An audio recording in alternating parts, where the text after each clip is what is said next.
Salve, salve galera, eu sou o Bruno Henrique, essa é Daniela Lima. Oi. Estamos iniciando mais um Sobretudo Podcast e a convidada da vez é uma pessoa muito importante em Condado, tá? Ela tem uma profissão que forma todas as profissões, a professora Gina Lima. Aê, Gina Lima. Ela veio aqui contar a história dela, falar como foi enfrentar essa dificuldade por ser uma mulher trans empoderada e professora. A gente sabe que a gente vive em um país preconceituoso, tá certo? E ela veio aqui explicar pra vocês como foi superar tudo isso e se tornar uma professora empoderada, tá? E muito respeitada na cidade, hein? Seja muito bem-vinda aqui. Então, obrigada e boa tarde a todos, né? Na verdade, antes de eu me formar de professora, eu já era professora. Quando faltava professor na EMAPA, eu já substituía a partir da 7ª série.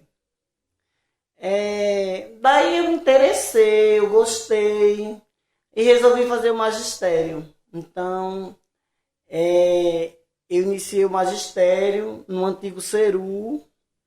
Lá eu me formei, né? Terminei em 99 o magistério. Em seguida, eu perdi minha mãe. O Senhor a levou. E minha mãe também foi professora, minhas irmãs são quase todas professoras. E eu resolvi realmente seguir, né? Porque eu achava um trabalho muito bonito e muito importante. Assim, o professor não só ensina, né? Ele é mediador de conhecimentos, né? O verdadeiro professor.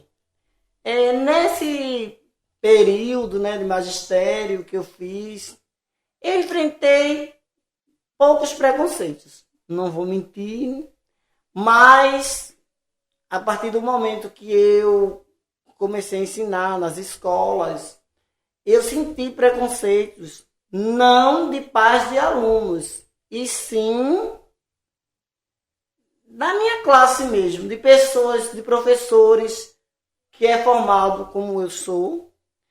E eu sempre fui aquela pessoa de nunca baixar a cabeça diante de tantos obstáculos que eu vivi. Mas, assim, hoje eu tenho assim, a agradecer, né? Pelas críticas também, que até hoje me criticam, mas eu não ligo, não. Foi, para mim, tudo que eu vivi nesse período de magistério e enfrentando uma faculdade foi prazeroso, apesar de, como eu acabei de citar, né, de tantas críticas, tantas pedradas, mas eu superei. Hoje estou aqui, estou graduada em inglês e português, e muitos que não pais de alunos, mas muitos coleguinhas que a gente diz, que a gente acha que tem, né, como já aconteceu em escolas que eu ensinei, e tinha colegas meus que, assim, me tratava super bem, só que não era real, né? Só na minha frente era real. Por trás eu ficava sabendo de N coisas. Alunos chegavam para mim e diziam, aquela professora disse, por que vocês ficam na sala daquele gay? Vocês ficam na aula daquele gay? Aí uma menina chegou para mim e disse, professora, porque a aula daquele gay é prazerosa. A gente consegue absorver os conhecimentos e muitos professores não fazem como aquele gay faz. Levei o nome de professor Carrasco na escola, né? Não de alunos, nem de pai de aluno. Levei o nome de professor Carrasco, daquela patotinha, que posso usar a palavra baba. Levei o nome de professor Carrasco porque eu sou um professor que eu não deixo o aluno fazer o que ele quer. Bruno estudou comigo quando era criancinha e sabe que eu sou, assim, eu sou uma professora que eu só tento em tudo que eu faço. Eu não gosto de deixar nada mal feito, tem que ser tudo perfeito. E eu chegava na escola para dar aula, os alunos do ginásio já, né, não era mais do magistério, não queria nada com a vida. E eu perguntava, olha, quando você entrou, você viu o nome escola tal, você não viu? Então, aqui é uma escola. Se você acha que não tem condições de ficar dentro da escola, na sala de aula, saia. A minha conversa era essa. Então, muitas pessoas que, quando sobe no galho, né, quer derrubar os frutos antes de amadurecer, me criticava, falava que eu não era para ser um professor tão carrasco, mas não é questão de ser carrasco, professor é professor. Ou o professor tem uma atitude com os seus alunos, ou ele deixa a escola virar uma bagunça. Porque na minha aula, eu sempre fui assim, o aluno tem que querer. Se ele não quiser, ele não participa da minha aula, que eu não vou perder meu tempo. Que a gente prepara a nossa aula com tanto amor e carinho para transmitir conhecimentos e receber conhecimentos também. É onde tem meia dúzia de alunos que vai perturbar a sala toda. Então eu não admitia isso, né? E foram amigos meus que fizeram, vou utilizar a palavra, essa safadeza, né? De dizer que são meus amigos e depois me criticar. Me criticava pela minha sexualidade, me criticava porque dizia que eu era carrasco, que eu não deixava os alunos sair da sala para se entrosar com os outros alunos. E eu acho que a educação ela não anda por aí. O aluno não tem que estar saindo da sala para conversar com outro aluno se eu estou dando minha aula. Então ele está desvalorizando minha aula. Então eu não concordava com muitas coisas que existiam no período que eu ensinei, né? Mas até hoje tem coisas que eu também não concordo. Tem pessoas que não conhecem a palavra diversidade, né? E eu acho que todo educador deve conhecer essa palavra diversidade. E infelizmente o que eles pregam, eles não cumprem. Diversidade, né? Para muitos que não entendem, é você respeitar o seu próximo, né? Do jeito que ele é. Mas dentro da educação mesmo, aquela classezinha assim de professor, que é uma classe muito desunida, que rolava esse tipo de preconceito. Não dos pais dos meus alunos, né? Porque meus alunos até hoje eles me encontram depois de casados, tiveram filhos, e ainda me dizia, queria tanto que meu menino estudasse com o senhor, professor, porque foi você que me ensinou a ler, e eu sei que se meu filho estudasse, ele iria aprender a ler também. Mas segue-se a vida, né? Cada um é dono de si, cada um pensa o que quer, eu só não sou obrigado a aceitar. Mas segue-se a vida. Eu agradeço a Deus pela minha formação. Não sou jamais uma pessoa de babar ninguém para estar conseguindo um emprego, salário. Não sou. Não nasci para isso. Eu não só eu, como eu acredito que muitos professores deveriam respeitar-se, principalmente a sua graduação. Eu não preciso disso. Na época que eu trabalhei na prefeitura, perguntaram a mim, tu vai deixar de usar essa roupa quando tu for dar aula? Eu disse, não, quem vai dar aula não é a minha roupa, não, sou eu, certo? E eu não vou ensinar conhecimentos errados a aluno nenhum, até porque o professor ele é espelho do aluno, mas ele é espelho do aluno se o professor está na sala com a mão na orelha, se o professor está fazendo coisas absurdas, né? Mas o professor não vai assim para a sala. O professor, ele impõe respeito. Então, eu não tenho motivo nenhum para deixar de usar minhas roupas femininas, até porque eu me sinto bem assim, eu não posso mudar pelas pessoas, né? Porque tem tantos professores aí também que tem um dedinho sujo, né? Que às vezes essas pessoas gostam de jogar pedras no telhado dos outros e tem no telhado de vidro, né? Mas é assim mesmo, né? Somos professores, independente ou não do preconceito, né? Aquela professora que é formada em biologia, matemática, geografia, não é mais do que eu que sou formado em inglês e português. Somos iguais. Apesar que tem muitos professores que se acham bam, que na verdade não é nada. Somos iguais. Só somos professores na sala de aula. Na rua somos professores sim. Mas assim, professores, além de tudo, somos seres humanos e as pessoas precisam aprender isso. Eu tiro como exemplo que dessa vida a gente não leva nada, a questão de Mariluce Félix e Maria Félix, que é Mimi, minhas eternas amigas.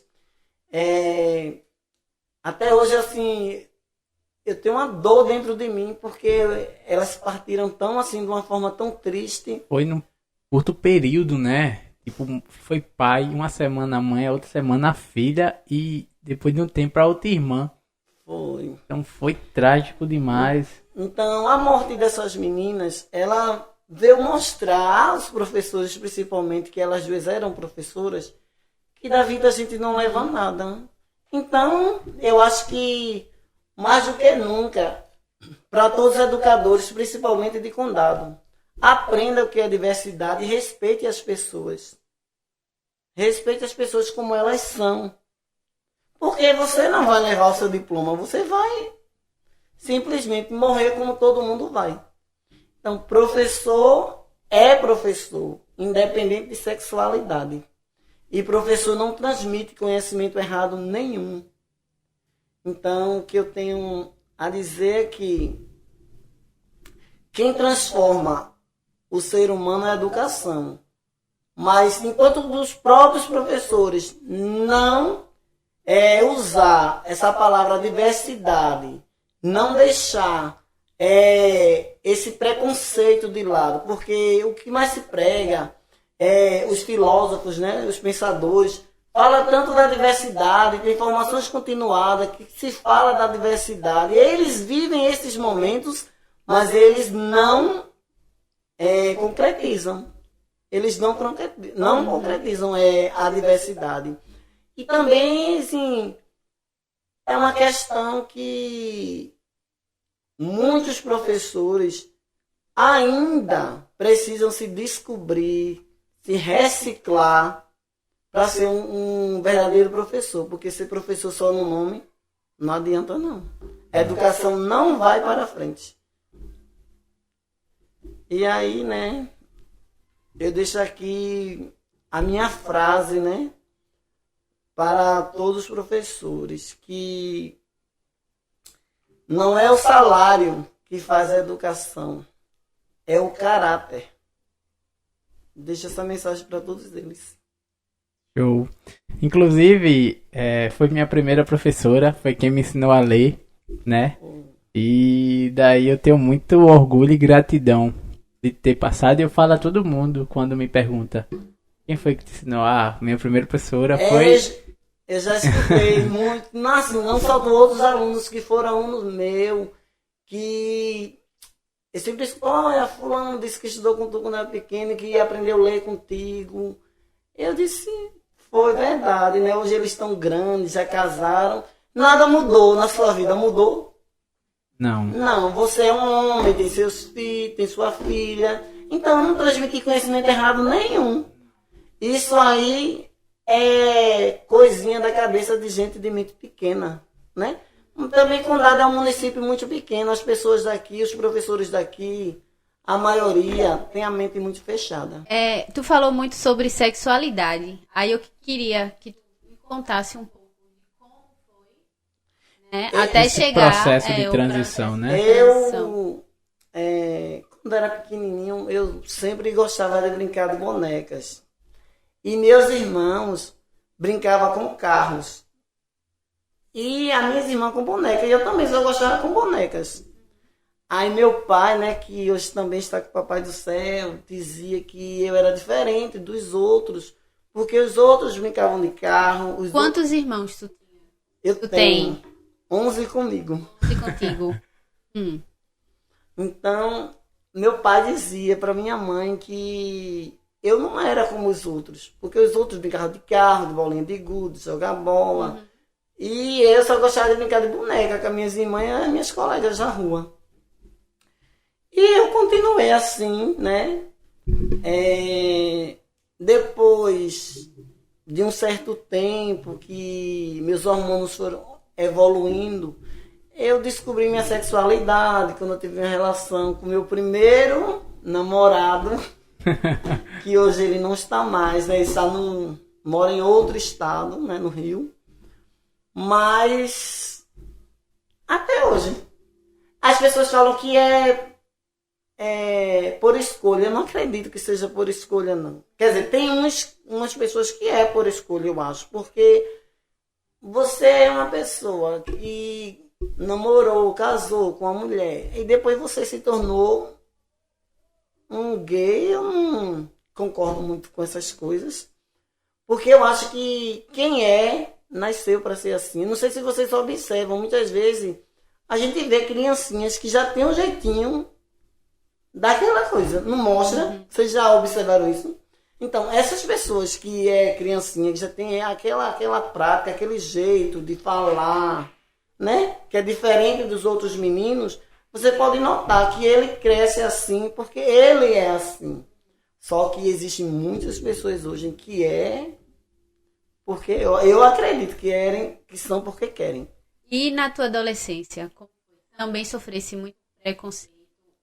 Não, é assim, eu não sofri muito preconceito porque eu sempre fui aquela pessoa fechada, né? Sim. Eu não sou aquela pessoa que eu não abro sorriso, principalmente para quem eu não conheço. Quando eu passava na rua, eu sempre na minha. Então, eu acho que eu sofri mais preconceito em relação àquelas cojinhas de baba-ovo que existem na escola mesmo. Quando partiu para a área profissional? Foi. Quando partiu para a profissional? Foi, mas isso não impediu que eu me formasse, né? Não adiantou, né, o preconceito, porque eu quebrei as barreiras e fui. As roupas, quando foi que se viu trans e começou a usar roupa de mulher? Ainda quando era um pouco mais jovem, que eu ia na casa da avó de Bruno, minha mãe era viva, eu não podia trocar de roupa em casa, eu trocava lá na casa da avó de Bruno e saía de noite, mas um ex-colega meu, né, que morava perto da casa de Bruno também, aí eu vestia minhas roupas femininas e ia pra rua. Mas a primeira vez? A sensação. Lembra? Foi libertador. Foi libertador. Eu acredito que tem muitas pessoas que querem se libertar e tem medo, né, de se libertar porque a família não deixa. Eu acho assim, sabe, que cada um compõe sua história. Os pais, no começo, eles não vão aceitar. Só que ele vai ver que se realmente ele perceber que seu filho era assim de verdade, ele vai ter que entender. Mas assim, quando uma pessoa nunca demonstrou que era e depois aparece assim, é mais um choque, né? Mas é assim mesmo a vida, né? Cada um quebrando seus tabus da vida. Aí como é que tu reagia quando tu ouvia alguma coisa assim? Eu não reagia. Não reagia, inclusive, né, esse ex-colega que mora, sabe quem, né? Sei. Que morava próximo da casa de Bruno, ele dizia que eu tinha sangue de barata. E eu disse, por que eu tenho sangue de barata? Porque começaram a dizer coisinha contigo, eu levava muita cantada. Aí eu levava muita cantada dos homens, outros diziam gracinhas, mas eu nunca me importei. Aí esse meu colega era bem estourado, meu ex-colega, e tudo dele era partir para cima das pessoas. Eu dizia, não precisa disso, fulano, porque cada um só dá o que tem. Aí depois chegou um período que eu conheci outra colega minha, né, que ela era lá de Itaquitinga, aí ela falou, olha, tu não quer tomar hormônios não para os teus seios crescerem? Aí eu peguei, assim, fiz, né? Tomei as dosagens do hormônio e até hoje meus seios cresceram, nunca baixaram. Aí eu passei mal uma vez na capacitação de professores em Nazaré. Aí eu fui pro médico, aí ele perguntou pra mim se eu tinha tomado alguma vitamina, não tinha tomado esse hormônio, que era para os seios crescer. Eu falei pra ele que não, porque eu era inexperiente e a pessoa que tinha me dito não me explicou direito essas coisas. Ele também falou que os hormônios podem ter causado aquela questão da minha fraqueza, que eu passei por um período de fraqueza por conta desses hormônios, que era muito forte. E ele falou pra mim que nunca mais vocês vão baixar. E aí pronto, aí foi que depois que meus seios cresceram, foi que eu fiquei sendo mais assediada ainda. Ah, entendi. Assediada e criticada. Isso quando tu era mais adolescente, né? Assediada ainda continuo sendo. Falando sobre a questão dos hormônios, foi na adolescência que tu tomou. Ah, entendi. Aí quando tu foi pro magistério, só tinha tu?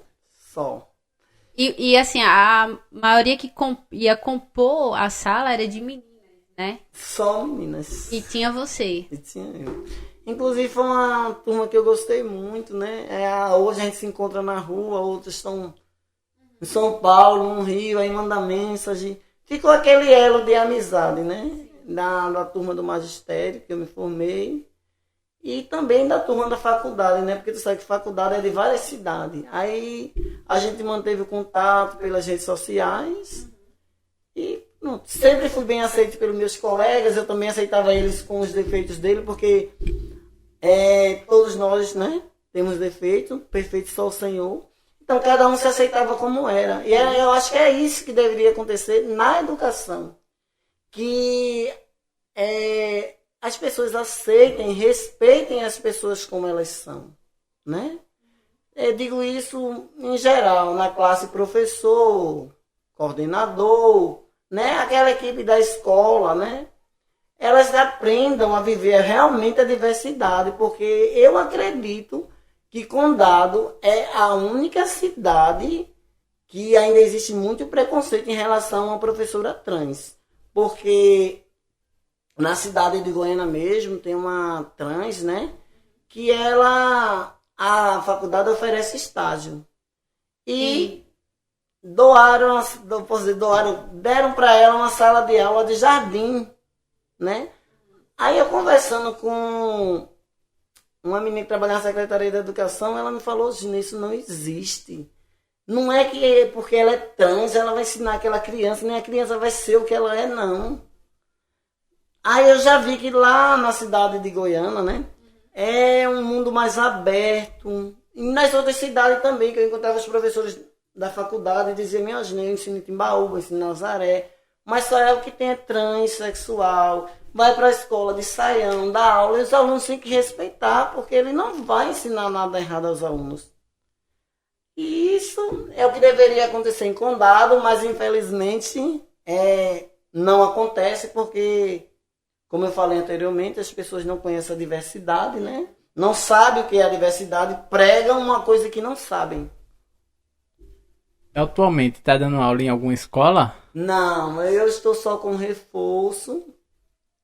Estou inscrito em concursos, né? Vou prestar concursos. E se tiver de ser meu, será. Né? A gente só tem uma coisa permitida por Deus.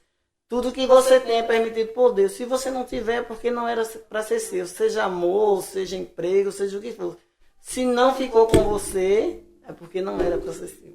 Você falando de Deus, né? Inclusive a classe social que mais tem preconceito, a gente vê preconceito, é a classe religiosa. É verdade. Principalmente, desculpe, não são todos evangélicos, mas a maioria dos evangélicos, né? Eu não queria nem falar em política, né? Mas eu vejo aí essa questão do atual presidente, né? As pessoas endeusando ele, né? Um homem que Jesus disse ao bandido, né? É bíblico, que ainda hoje tu estarás comigo no paraíso. Jesus não disse que bandido bom era bandido morto, né? E muitas pessoas que se dizem cristãos, se dizem evangélicas, estão tomando para si uma frase que esse presidente deixou, né? Não é a questão, eu não estou falando a questão assim de defender nenhum partido. É uma questão que eu acho errônea, errada um presidente dizer isso, né? Você querer tirar a palavra de Deus, ele tem uma reportagem, um vídeo dele onde ele diz que se no momento que Jesus vivia na terra tivesse pistola, ele teria comprado uma. E muitos evangélicos estão seguindo essas frases que ele está colocando. Então, eu creio muito em Deus. Eu sei que a maioria das pessoas que são assim como eu, seres afeminados, gostam muito do espiritismo. Eu nunca gostei e nem vou gostar, porque o Senhor diz, ou quente ou frio, morno da minha boca eu vomito, né?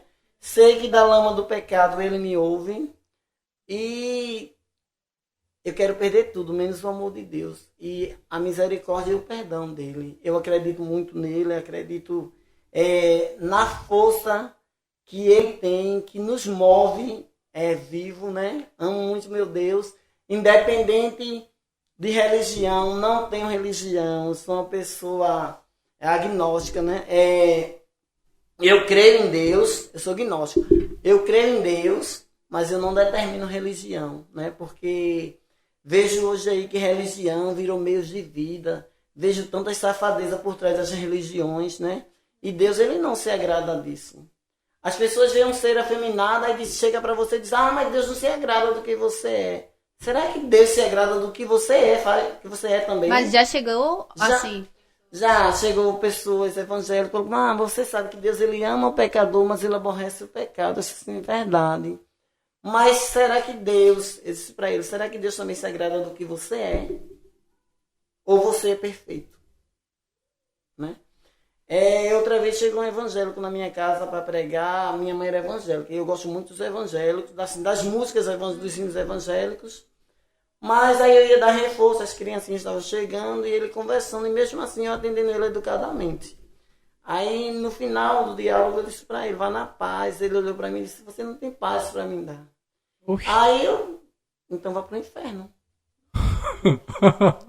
Eu tive que fazer isso, porque só quem tem paz é quem se diz evangélico. Não faz sentido. A paz é para todos.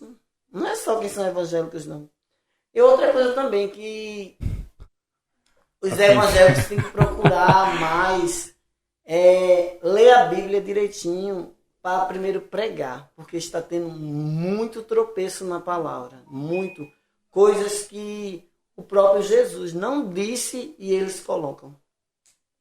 Mas, né, a vida é uma laranja azeda que o tempo vai adocicar, né? E quem nada aproveitar dela vai estragar o paladar. Eu não perco muito tempo com religião, com política não, sabe? Porque não vale a pena. Não vale a pena. Ricardo mandou uma mensagem aqui, ó. Pegou, Ricardo? Sei. Posso abrir? Pode, sim. Esse rapaz que morreu no acidente. Pronto. Depois eu penso. Então, Depois eu Ricardo, a gente vai trazer Ricardo aqui pra bater um papo com a gente também. Então é isso aí, né?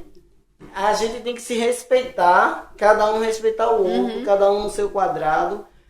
Porque fulana é professora de geografia, fulano é melhor do que fulano. Não é não.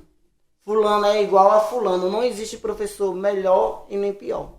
Em Condado só tem você. Professor trans só tem eu, né? Mas tem professores gays, né? Que se vestem de homem, né? E assim, é porque eu sou aquela pessoa. Eu vivo pra mim e não para os outros. E sempre foi assim? Sempre fui assim. A opinião dos outros não conta no meu viver. Então eu sempre fui assim. Até o meu último dia que Jesus quiser, eu serei assim. E as pessoas que aprendam a aceitar como eu sou e como as pessoas eram, né? Até porque, na verdade, a gente não tem que aceitar, porque é uma vida pessoal, né? Cada um né? Tem que se respeitar e não aceitar, né? Se respeitar e não aceitar. Ninguém tem que aceitar ninguém, não. Eu não tenho que aceitar a Bruna, eu não tenho que aceitar Daniele, nem Daniele tem que aceitar a Gina, nem Gina tem que aceitar, entendeu? A gente tem que se respeitar e ser amigos. Isso é que precisa acontecer na educação. E na vida, né? E na vida, né? Respeitar, eu falo com todo mundo. Tenho colegas que eles usam drogas, assim, eu falo, se me parar na rua eu respondo, eu converso, eu só não uso em nome de Jesus, né? Mas assim, eu sou amigo de todo mundo, falo com todo mundo, às vezes chega colegas minhas, hoje ainda fez esse trabalho para mim aqui, é um trabalho lá da faculdade, eu não estou conseguindo, é um trabalho do cursinho de enfermagem, aí eu digo, olha, agora não, quando eu terminar o reforço à noite, tu vem que eu faço. Eu sempre gosto de ajudar meus amigos, né? Para que um dia, quando eu partir, eu tenha deixado um legado muito bonito, embora as pessoas muitos não reconheçam. Mas a gente vai fazendo a nossa parte, né? E Deus vai nos abençoando. É isso mesmo. É o mais importante, né? Eu acredito nisso. A primeira vez que tu entrou na sala de aula para dar aula, como foi? Tanto a reação dos alunos e como foi você na sala de aula? Porque você foi vestida. Fui normal, não fui vestido como roupa de mulher. Eu nunca fui com roupa de mulher para a sala de aula. Né? Inclusive, encontrei uma professora de aliança na época lá na escola EMAPA, né? Onde eu dava aula. Eu também ensinei no SECOL, no Francisco Cabral. Aí nunca foi com roupa de mulher? Não, nunca fui, mas eu encontrei uma professora de aliança, que eu gosto muito dela, é Marcela. Ela falou pra mim lá na EMAPA: olha, Gina, tu sabia que tu pode vir dar aula de saião e os alunos têm que respeitar. Eu disse: Marcela, eu sei disso, sabe? Mas assim, no momento eu não estou preparada ainda para essa nova etapa, né? E ela disse: não, olha, porque eu tenho um monte de colegas que eles dão aula de saia e os alunos têm que respeitar, que isso não existe não. Escola é lugar de educação, então eles têm que aprender a respeitar. Mas eu já sentia um pouco de preconceito em relação a outras pessoas. A ela não, que ela era uma professora muito aberta, não achava ela falsa, né? Aí eu disse: mas eu não estou preparada ainda não. Mas ela disse: mas você pode, você está na Constituinte. Aí eu, né, encontrei ela como uma pessoa muito boa, Marcela. Também tive uma diretora 10, que foi Gel, na época que eu ensinei no Francisco Cabral, né? E muito animada. E respeitava como eu era. Ela nunca chegou pra mim. Ela falou pra mim: olha, não tem nada a ver, ninguém tem nada a ver com a sua vida. Você pode dar, você sabe que não pode dar aula com roupas curtinhas, mas a sua vida pessoal não tem nada a ver. E eu sentia nela uma verdadeira diretora, né? Em outras escolas que eu ensinei, né, tinha colegas que eram supervisoras e coordenadoras, que teve umas coordenadoras boazinhas, não vou mentir, mas encontrei supervisoras no período de Sandra Félix, quando eu ia substituir na EMAPA, que se fingia amiga minha, né? Maria, me tratava de um jeito que quando eu chegava lá para dar aula, eu notava que aquela pessoa era amiga minha mesmo. E depois eu me decepcionei. Certas coisas que eu fiquei sabendo, né? Mas aí a vida funcionou. E decepções todos nós na vida vamos passar, né? Mas a vida vai continuar. E não adianta você querer pisar no seu irmão, no seu colega, porque você não vai levar nada dessa vida, né? Nada você vai levar. Como eu citei anteriormente, Maria Félix, né, que é Mimi, minha eterna amiga, que Jesus tenha ela. Que até hoje eu sinto uma dor por ter perdido essa minha amiga.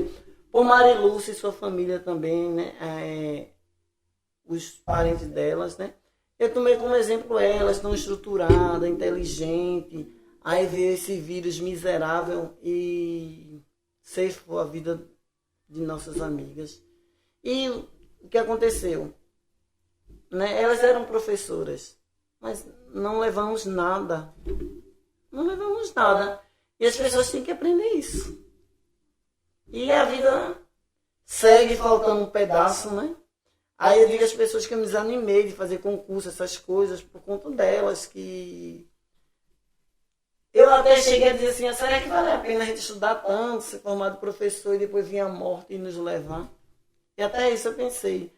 Não vou dizer que realmente eu me desanimei um pouco, eu me desanimei depois da morte delas, mas a vida está seguindo, né? Hoje tu dá aula de reforço, né? Quantos anos faz que tu não tem tipo um contrato ou dá aula em escola? E você? Eu só dei aula até o período de Sandra Félix, né, prefeita? Eu não lembro mais o ano.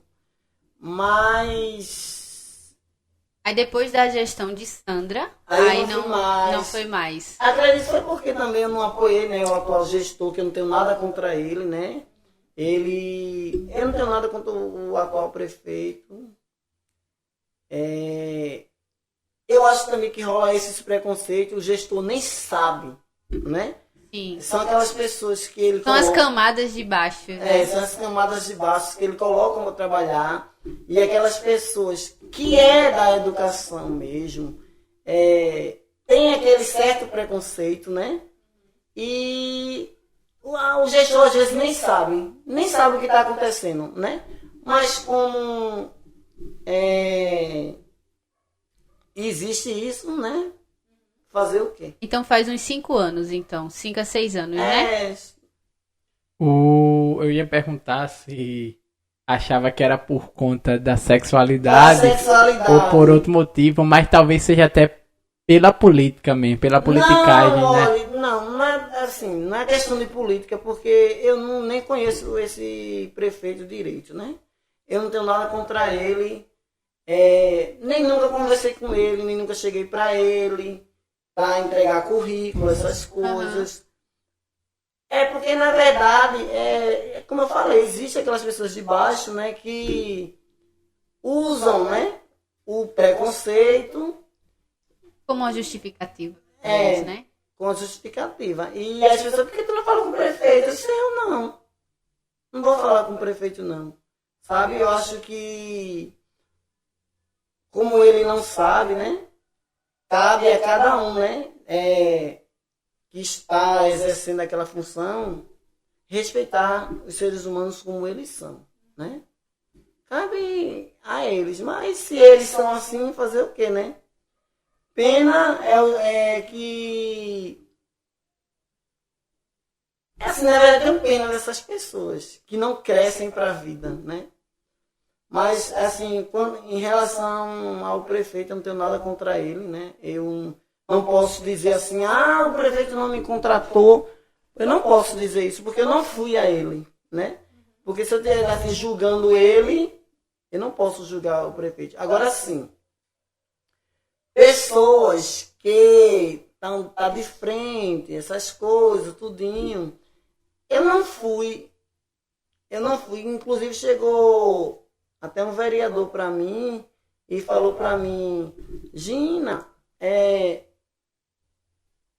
tá precisando de professor de inglês e de português. Tu sabia? Eu disse, sabia. E aí, tu não vai lá não?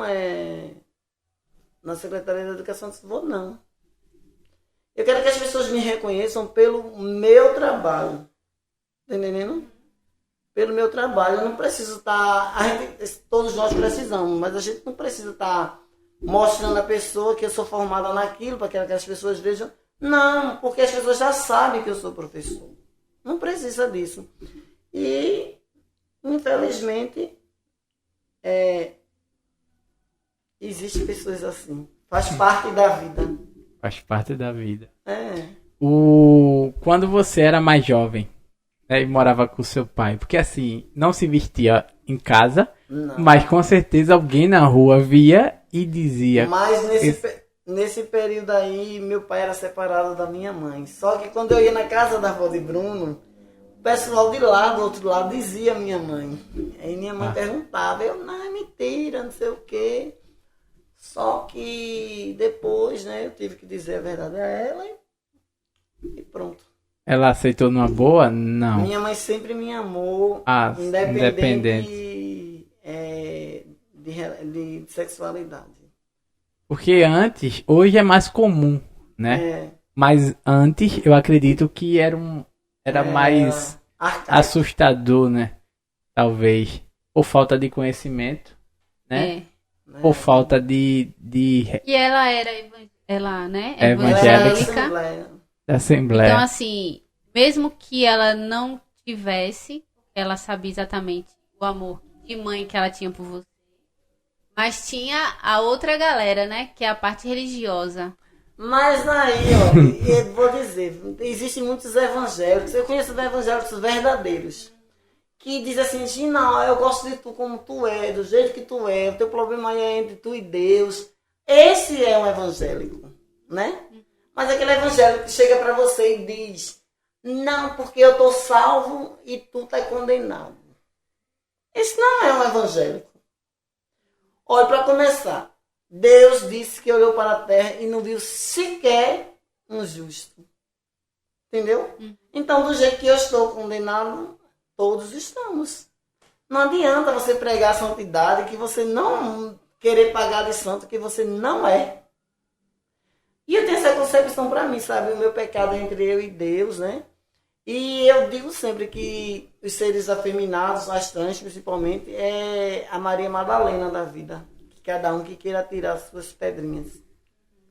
Mas que atirem, porque tem um escudo que é o Senhor. Amém. Aí, mas assim, tua mãe hoje não tá mais, né? Não, Mas o teu pai também não. também não. Aí são teus irmãos agora, assim, a família. É, e E- sobrinhos. Então, né? 11, E entre né? eles, como é? Hã? E entre os irmãos? Vocês se dão bem? Me damos, cada um no seu quadrado, ninguém se interfere na vida do outro. Há um elo de amor muito grande, né, entre os irmãos e sobrinhos, né. A minha família tem um elo muito lindo, né, que Você era do meio, eu sou o mais novo. mais novo. Que minha mãe deixou um legado muito bonito, que foi o amor. O amor, na verdade, inspira a fé, né? Não mente, o amor faz até o sol brilhar. Então, foi isso que minha mãe plantou na família da gente. E até hoje esse amor permanece. Em nome Amém. de Jesus. Tu não sabe, mas ela é tia de Jamile. Ah, é? É, Aquela doidinha. Quero trazê-la a aqui gente quer trazer. pra conversar. Tão polêmica, né? A gente se vê na academia. Polêmica é ela, né? Que Ave Maria não foi.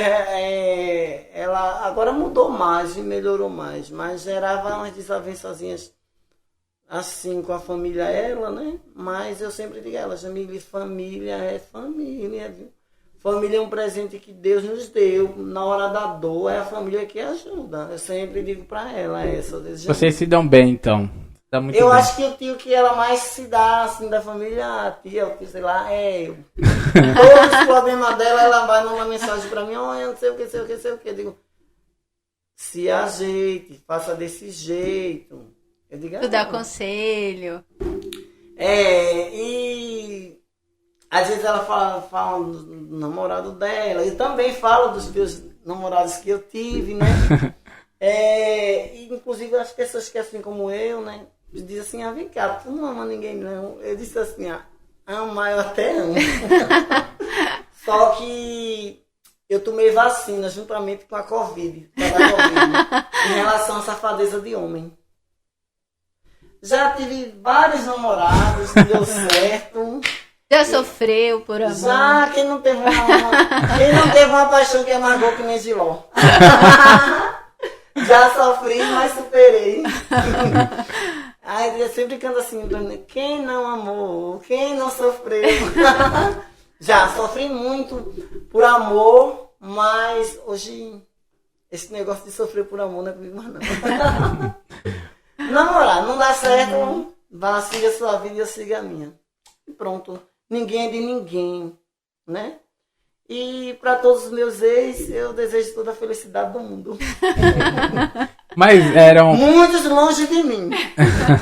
Outros até que deixam ficar perto de mim, mas uns bem longe de mim. Sabe? Aqueles que machucou bastante, eu quero bem longe de mim, mas sem ter nenhuma mácula, sabe? Geralmente, né, quando um rapaz decide namorar um trans, às vezes que é muito comum eles não assumir em público, né? É verdade. Tem esse tabu aí, Mas né? eu já tive namorados, né? O meu primeiro mesmo, ele assumiu em público, ele me buscando na igreja.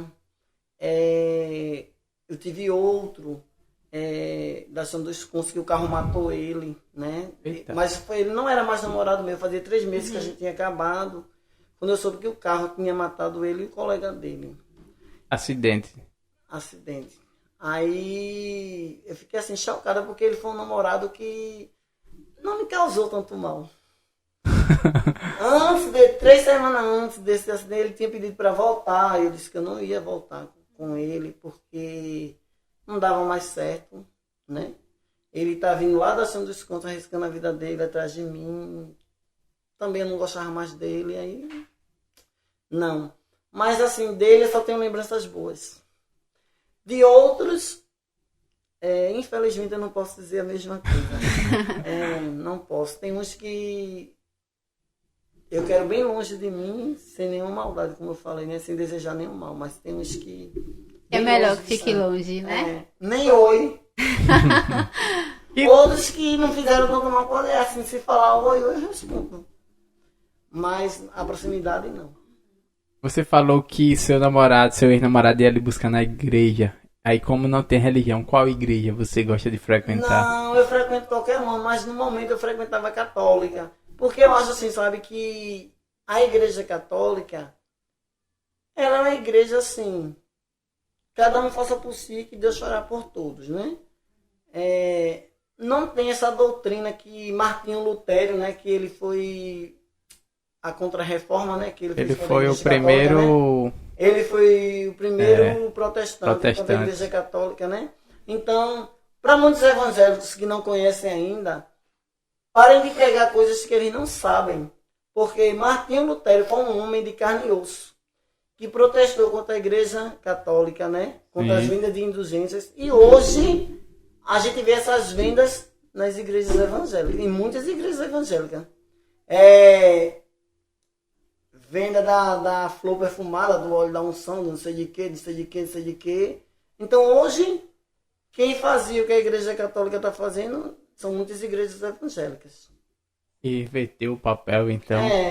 Então as pessoas assim, foi Martinho Lutero um homem que protestou e fez essa divisão da igreja da reforma e da Evangélica. contra-reforma, né? Não foi Jesus que fez essa separação, foi ele, porque ele achava que estava errado, né? Ele criou as 13 cartas. Tem pessoas que... Eu tinha um colega que ele era evangélico. Aí ele dizia assim a mim na faculdade. Aí ele começou a cantar músicas que os evangélicos chamam do mundo. Aí eu, Neto, lá vem outro colega da gente ali que é da tua igreja. Ah, Maria, ele não pode vir cantando, não, ele vai dizer o pastor. Então, muitos evangélicos temem ao pastor, mas não temem a Jesus. Entendeu? Então temem ao pastor, porque não tem conhecimento bíblico. Não tem conhecimento. Tem muitos evangélicos que é por ser. É por ser. Mas conhecimento nenhum. Sem contar que tem muitas das igrejas e abomina o sexualismo e tem muitos casos de pastores, Dentro da igreja. né, e padres que eles cometem esses atos dentro da igreja. Justamente. E não é só isso, no roubo também, né? Tu vê, né, essas questões desses pastores sendo presos por conta de roubo, né? De propinas que recebem. Então, por isso que eu não tenho religião. Deus sabe que eu amo ele. Ele pra mim é como o sol que nasce a cada dia. É o ar que eu respiro. Mas religião não. Até porque a Bíblia diz que religiosidade não salva ninguém, né? Não, Sua intimidade com Deus. não adianta ter a fé sem as obras, né? Que adianta você estar pregando isso, o amor, não sei o quê, e depois você tá tacando pau na vida do outro, né? Então, é isso aí. E você trabalha no reforço só pra você? Essa é a única fonte de renda que você tem atualmente? Sim. Eu só vou sair do reforço no dia que eu passar no concurso, aí eu dou tchau para o reforço. muitas criancinhas, pais de criancinhas que me procuram, né? É na tua casa mesmo. É a escolinha. Que me procuram porque os alunos não aprendem a ler. Aí eu sou professora alfabetizadora, né? Que é alfabetizo. Entendeu? Eu alfabetizo criança, porque hoje é muito difícil você encontrar um professor alfabetizador. Aí geralmente é cheio de criancinhas de 4, 5 anos que já começam, que vai para a escola, mas aí os pais colocam comigo, né? Então não há nem preconceito de pais. Não há preconceito nenhum. Mas, como eu falei, eu pretendo passar no concurso público e sair dessa. Estão falando que vem concurso público o ano que vem pra cá. Ano Esse mesmo, ano é agora? No estado, dia 21 tem prova, né? Embora a banca seja muito pesada, né? Mas a gente tem que fazer, né? Tá, né? Desistir só desiste de coisas ruins, de coisas que faz mal. Concurso, a pessoa concursada tá independente de sexualidade, independente de se as pessoas respeitam ou não, você é seu, ninguém mais tira, só Deus mesmo. E se você quiser sair, né, também, né? Mas assim, os teus projetos pro futuro é só focar, assim, No continuar concurso. a sua vida normal, dando aula de reforço e fazer concurso. E o que você acha da educação num país? Muito fraca. Muito, muito, muito fraca. O meu TCC da faculdade foi baseado no tradicionalismo e no construtivismo, né? E hoje no país que a gente vive, só se trabalha mais o construtivismo. Mas o tradicionalismo é essencial, né? Que se trabalhe os dois, o construtivismo e o tradicionalismo. Poderia explicar? Então, o construtivismo é aquela coisa que você deixa o aluno mais à vontade para ele falar. Tipo, se você for alfabetizar ele, aí você dá a figura de um abacaxi, aí daí vem a família, né? As famílias do B, do C e do X. Aí depois você vai dizer que abacaxi serve para isso. Fazer um tema transversal. Mas acho que não é por aí bem que funciona, entendeu? Eu acho que o aluno, eu trabalho no meu reforço um tipo de alfabetização tradicionalmente. E quando os alunos saem de lá, saem todos lendo. Porque é isso aí que faz com que os alunos leiam. E o Brasil, você pode olhar que a maioria das crianças não sabem ler. Não sabem Aluno com 10 anos sem saber ler por conta desse sistema fracassado, né? O Brasil tem um sistema de educação muito fracassado.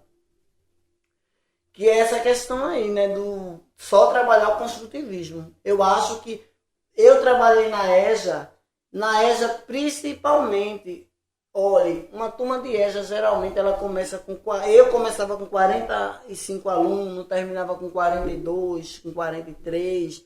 Por quê? Porque eu via a necessidade dos meus alunos de se trabalhar o tradicionalismo, que era a forma como eles aprendiam. Então eles sentiam prazer de ir, né? Porque eles sentiam que estavam aprendendo a ler. Mas se eu fosse para a sala de aula dizer ao aluno que que a casca do abacaxi faz vitamina, que o abacaxi é uma fruta, ele dizia, professor, isso eu já sei. Entendeu? Sim, é verdade. Aí eles desistiam. Então eu via a necessidade, sim, de se trabalhar, principalmente o tradicionalismo. Não é naquela questão de só o professor dizer, né? Não é aquela pedagogia tradicional só. É aquela questão de deixar o aluno à vontade, mas que também tivesse aquele momento de explicar a ele a leitura numa forma tradicional. É a junção dos dois, né? Justamente. Então, só o construtivismo não funciona. É por isso que o nosso Brasil tem um sistema de educação muito fracassado. Na minha concepção, eu acho fracassado. Se o Brasil voltasse a trabalhar principalmente o tradicionalismo com as pinceladas do construtivismo, então eu acho que a educação melhorava 90%. Isso é no Brasil em geral. Em geral. Uma perguntar a muitos amigos professores. A criminalidade, além do político, né? Que a gente sabe que o sistema é lá de cima. Acredita que a educação salvaria ao menos 80% da criminalidade? A educação salvaria sim, desde que os pais tivessem uma mente aberta, porque hoje muitos jovens dizem ao pai que não vai mais para a escola, deixa de estudar. Aí o que vai acontecer? A mente dele vai desocupar, sair do caminho certo, vai encontrar coleguinhas que também não estão na escola. Aí vai ficar o quê? A mente desocupada e vai começar a fazer coisas erradas, né? Quando um dia o pai, pai, hoje eu não vou pra escola, não, que eu tô doente. Aí sim, meu filho, vá não. No outro dia, a mesma coisa. Aí quando pensar que não, seu filho já virou um marginal. Por conta de quê? Essa é a questão aí, né? As pessoas dizem, mas os pais não têm culpa disso. Não, tem sim. Os pais são os principais culpados dos filhos se tornarem pessoas que andem no caminho errado, né? Porque se você tem um filho e ele dizer a você, pai, eu não vou para a escola. E você disser, você vai. Toda vez que ele diz assim, você vai. Se você não tiver, eu vou lá saber. Se você não tiver fazendo as coisas direitinho, a gente vai conversar quando chegar em casa. O filho continuaria no caminho indo para a escola, né? Mas tem pai que não liga, né? A gente vê criancinhas com 10 anos na rua com cigarro na boca, não quer nem saber, fala em escola, eles é brabo, né? E tem pais que não tá nem aí. Então, a educação, ela pode diminuir a criminalidade, mas com a ajuda dos pais. Sozinha... Precisa ter uma base familiar, né? É porque a educação também começa de casa, né? Ela vem de casa. Eu também acredito que os pais têm 100% de culpa nas escolhas do filho. Eu acredito nessa. 100%, eu não vou dizer 100%. Eu digo assim, o pai, ele precisa prestar atenção aos seus filhos, porque a partir do momento que você tem filho, você tem uma responsabilidade muito grande, né? É uma criança que você vai ter que trilhar o caminho dela. Então isso aí você tem que ter noção do que é ter um filho. Hoje eu vejo filhos sem pais, não sei o quê, os meninos tudo na rua descalço. Talvez assim, antigamente eles eram muito rígidos, além do ponto, né? E hoje eles deixaram essa rigidez para ficar meio omisso a situação, a questão da internet, de estar muito... Os pais, as mães trabalham, aí eles não ficam presentes, não são tão presentes como antigamente eram, né? E esses aparatos tecnológicos, que é, né, a nova tecnologia, né, esses joguinhos, essas coisas, assim, a internet ela é uma grande ajuda, né? Para quem sabe, né, utilizar. Mas também é uma grande inimiga, né? Porque muitas crianças tiram exemplos que acontecem na internet e cometem na vida real, né? Essa geração... Até nisso o pai tinha que prestar atenção. Porque o seu filho está tem um controle, né? Eu não sei se as outras gerações antes dessa eram assim, mas assim, teve um caso em uma escola que a maioria dos jovens teve uma crise de ansiedade coletiva, né? A gente também... Mas essa crise de ansiedade coletiva não foi porque pulou um bandido dentro, não, e ficaram todos assustados, não. Não foi essa escola, não. Não sei. Eles só divulgaram esse trecho. Ficaram tudo ansiosos porque um homem pulou dentro da escola.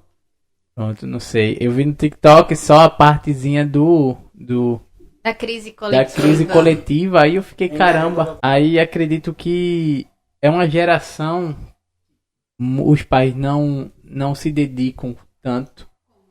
Quando eu for pai, eu aprendo a ser pai. Só que tem muito conhecimento. E tem muitos casos que a gente pode... Eu sou pai, você é mãe.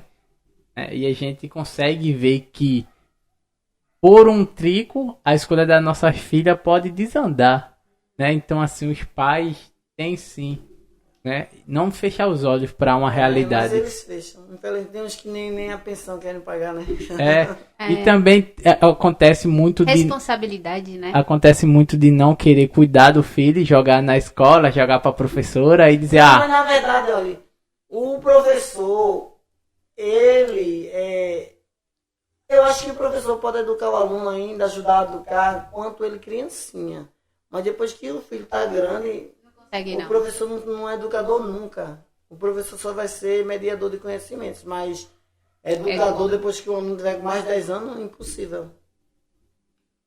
A personalidade é criada de 1 ano até uns 9, 10 anos, né?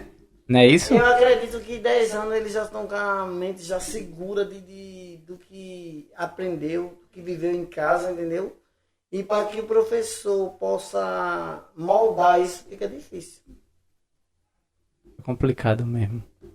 É uma responsabilidade, assim, da sociedade no sentido base família, né? Juntamente com a escola. E faz com que consiga encontrar o meio termo para desenvolver caráter e hombridade para as gerações, né? Mas assim, eu queria saber de você o que, por exemplo, um conselho para os pais, né, de primeira viagem, você que é educadora, já faz alguns anos. E assim, como as mães ou as famílias deveriam reagir ou agir para com seus filhos?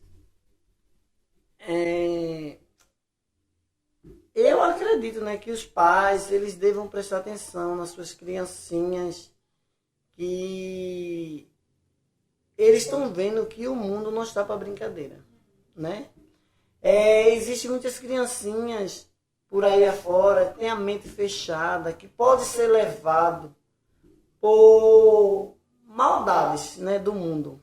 Então, que os seus pais vigiem e cuidem de suas criancinhas, porque só quem pode fazer isso é eles, né?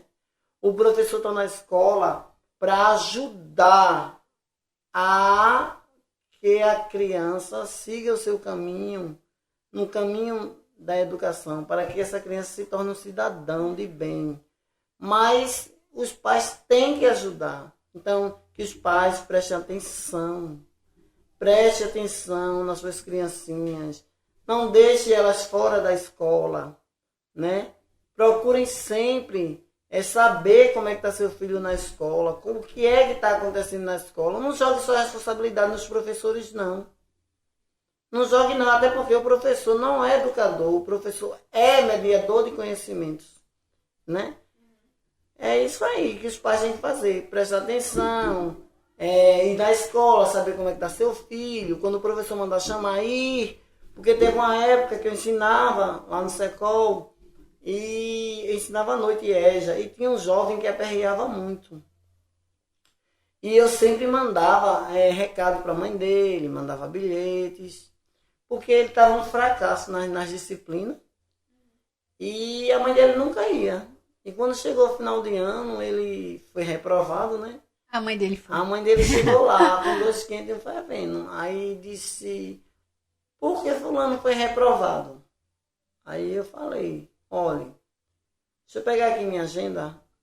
Ó, dia tal, do tal, eu mandei um bilhete para a senhora, vem aqui, a senhora não veio. Ah, eu estava ocupada. Dia tal, do tal, mandei outro bilhete, a senhora não veio. E por que a senhora agora está cobrando de mim? Não venha cobrar de mim não, ele está reprovado e eu não vou mexer em nada mais. Ah, vai sim, porque ele não vai ficar reprovado não. Eu digo, então, mande alguém mexer, viu? Porque com a minha assinatura na minha caderneta, não, agora, se depois que entregar a caderneta alguém quiser fazer isso para a senhora, agora eu não. Pronto. Entrei e deixei ela lá. Porque eu não chamei o tempo todinho. Eu não pedi que ela fosse lá para a gente resolver o problema do filho, mas ela não foi. Aí no final ela queria dar o remédio. Não. Depois que passou, né? Bom, Gina, a gente tá chegando na reta final, a gente dá um período de programa pra não tomar tanto tempo do convidado, né? A gente geralmente faz um programa de 1 hora e a gente bateu ali. E antes de encerrar, a gente pede que você, para essa câmera, dê suas considerações finais e deixe uma palavra de apoio, consolo, não sei. Deixe sua marca registrada aqui no programa. Certo. Então, eu primeiro vou agradecer a Deus, né, por estar aqui. Agradecer, segundo a Bruna e a Daniele, né, que são pessoas requintadas, eu acho. Então, o que eu tenho para dizer é que diante de tanto obstáculo da vida, né, a gente tem que seguir, né? Porque o mundo precisa de nossa força. Nós precisamos unir forças, né? Para continuar esse mundo tão árduo que nós estamos vivendo, um mundo de dor, né? Precisamos se apegar com Deus, mais ainda, né? porque na verdade estamos vivendo uma batalha nesse mundo de tanta coisa, de tanto desamor, de tanta violência, né? Então a mensagem que eu deixei para vocês é segurar firme na mão do Senhor, né? E caminhar a marcha para Jesus. Aí, amém, amém. Então é isso, galera. Eu escutei, esses dias eu tava vendo TikToks que tem uma frase que diz assim, ó, você nasceu pra ser você. Se você passar uma vida toda buscando ser alguém que você não é, você desperdiçou uma vida que Deus lhe deu. Com certeza. Né? Temos Então, que ser o que somos, independente de qualquer circunstância. A gente nasceu pra viver o que a gente nasceu pra viver. A gente nasceu pra usar a roupa que a gente gostaria de usar, pra ir para os lugares que a gente gostaria de ir. A gente nasceu pra fazer exatamente essas coisas. Sendo o que somos, né? Independente de qualquer circunstância. Temos que ser o que somos. Não importa o que as pessoas acham. Você fazendo o bem e vivendo a sua vida é o mais importante. É isso. Então, galera, estamos chegando na reta final do nosso episódio, certo? Foi um prazer pra mim ter você aqui contando um pouco da sua história, contando como foi enfrentar uma barreira, porque a gente sabe que ainda assim existe uma barreira. Existe sim. Né? E vai continuar existindo para todos nós, né? Pronto. De um lado ou de outro vai, mas com Deus não há barreira que não seja derrubada. É isso aí. O Muro de Berlim foi? Então é isso, galera. Até o próximo episódio. Já que eu tô na frente de uma professora de inglês, aqui eu vou me arriscar a me despedir em inglês. Daniela, quer dar a tua consideração final? Eu queria agradecer, né? Foi um prazer enorme. E assim, ouvir sua história de determinação, de coragem. E acredito que a gente ainda vai outras vezes por aí se encontrar pra gente conversar, né? Como é que tá sendo tudo que você falou até hoje, que quer passar no concurso. Eu quero poder vê-la, né? Futuramente, assim, ó, Daniela, eu passei. E foi um prazer enorme conhecê-la, de verdade, toda a sua história. E a gente se encontra. Só quero... Quando eu era criança, eu ia morrendo engasgado com pirulito. E ela que salvou. Ela que foi, viu? Então é isso, galera. Goodbye, people. See you next episódio, que eu não sei falar episódio em inglês. Então, valeu. Até o próximo, hein? Deixa like. Galera, quem quiser ajudar o canal, nosso Pix tá aqui embaixo, tá bom? Dá presente aí pra gente, que a gente precisa, pô, pra deixar esse conteúdo ainda mais interessante pra você, tá certo? Valeu. Bye, bye. Tchauzinho.